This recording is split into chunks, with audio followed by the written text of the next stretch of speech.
ఎందుకు ఆగిపోయాయి? సినీ కార్మికుల వేతనాల వివాదం ఏ మేరకు వెళ్ళింది? చిరంజీవి ముందుకు వచ్చారా? పరిష్కారం ఉండబోతుందా?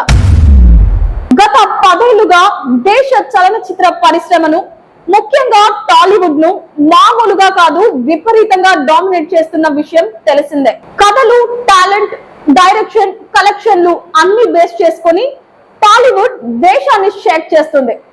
బాహుబలి, త్రిబుల్ ఆర్, పుష్ప, కల్కి లాంటి సినిమాలు టాప్ 10 లో ఉండడం కోడి కూత వంటిది కాదు. కానీ ఇప్పుడు అదే టాలీవుడ్ లో ఒక భారీ సంక్షోభం మొదలైంది. గత 4 రోజులుగా తెలుగు సినిమా షూటింగ్స్ అన్ని నిలిచిపోయాయి.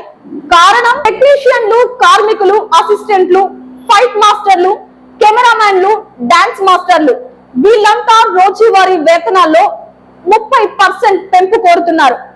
వారు అడుగుతున్నదేం ఎక్కువ కాదు, 1000 రూపాయలు ఇస్తే 1300 కావాలి అంటున్నారు. కానీ నిర్మాతలు మాత్రం ఓకే చేయడం లేదు. వారి వాదన, బడ్జెట్ ఇప్పటికీ పెరుగుతోంది. డైరెక్టర్లకు 30 కోట్లు, హీరోలకు 70 కోట్లు ఇస్తే ఇప్పుడు కార్మికుల వేతనాల పెంపుతో సినిమా ఖర్చును భరించలే. ఇది చిన్న గొడవ కాదు, ఇది వృత్తిని నమ్ముకొని బ్రతికే టెక్నీషియన్ల కోసం జరిగే యుద్ధం. సుమారు 50,000 కుటుంబాల జీవితం ఈ పరిశ్రమ మీదే ఆధారపడి ఉంది. పెద్ద హీరోలకు, డైరెక్టర్లకు జీవితాంతం డబ్బు ఉంటుంది.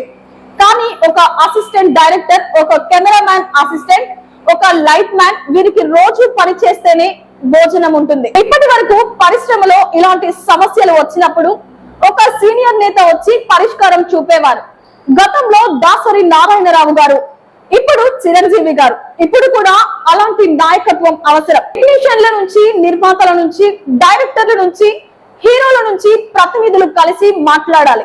ఇది కేవలం వారిద్దరి మధ్య గొడవ కాదు, పరిశ్రమ మొత్తం ఇబ్బంది పడుతుంది. సంఘీభావంతో సమస్య పరిష్కరించుకోవాలి.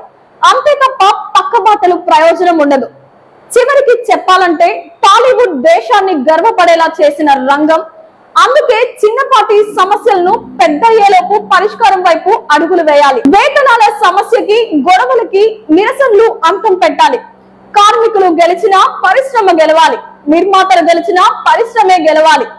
మీ అభిప్రాయం కామెంట్ చేయండి. వీడియో నచ్చితే లైక్ చేయండి, షేర్ చేయండి.